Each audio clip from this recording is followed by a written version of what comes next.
My name is Lori, but they call me Elvis in this room, so not to confuse you, I'm not Elvis.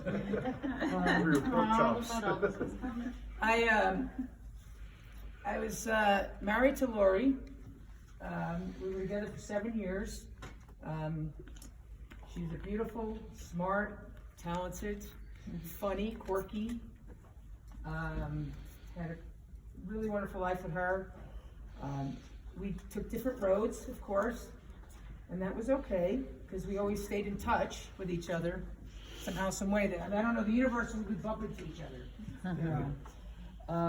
When both of our mothers passed away, we supported each other, even during that time. Lori was probably the most unselfish person I've ever known. She really was a giving person.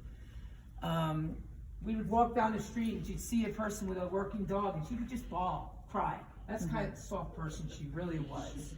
She just really had a big heart, you know?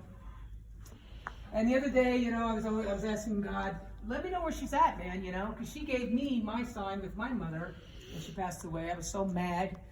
And I was like, well, where is she? Where's my mom? Where'd she go? Because my mother, her last words was up when she passed away. And so Lori called me in New Jersey, and there's no way she could have known my mother said up. And she said, Lori, I just want to call you and give my condolences, but I had a dream about Shirley, my mom. And I said, really? And she said, yeah, I was so mad at God. I said, God, where is she? Up in hell or whatever? And she said, no, I said up. So she gave me the answer through her, somehow, some way, the universe. That her mother was in heaven and my mother was in heaven. So that was kind of a special thing for me with Lori. But I just want to read something. You know, I've been an ordained minister for 10 years and very active in my church. And I want to read this prayer if I can get it to turn.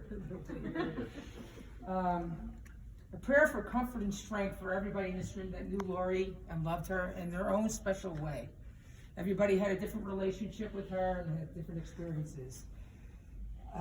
Lord, I think that the comfort that you're going to give us today, nothing in this world could bring us back to that place where we were with Lori. But we have peace now, that Lori's in a better place. Thank you that we have an understanding that we all have trials and tribulations in our life. Nobody here walks on water. Everybody has a journey, okay? With Lori, her journey is in a better place. She has a new soul and a new body and a new mind, and she sees us every day grow. She would want you to remember her for the greatest things that she's done for you during your journey and your time with her. I also want to say that through our own struggling right now and pain, I ask God to help us and let him be our vessel and comfort us and give us strength during this time, especially for those, her sister and her brother and Corey and other family members here and friends. I want to thank you, Lord, through every weakness that we have at times in life.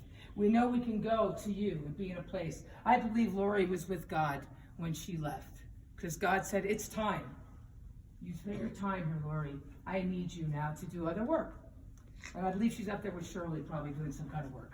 I do believe that. Next to my mother, yelling at each other. Because they were very loud when they got together. I also want to say that I want to thank everyone here for coming today. The only thing we can do is love her and her memory and never forget that smile of hers. And when she walked in her room, you knew she was in the room. You know, she just had that kind of personality.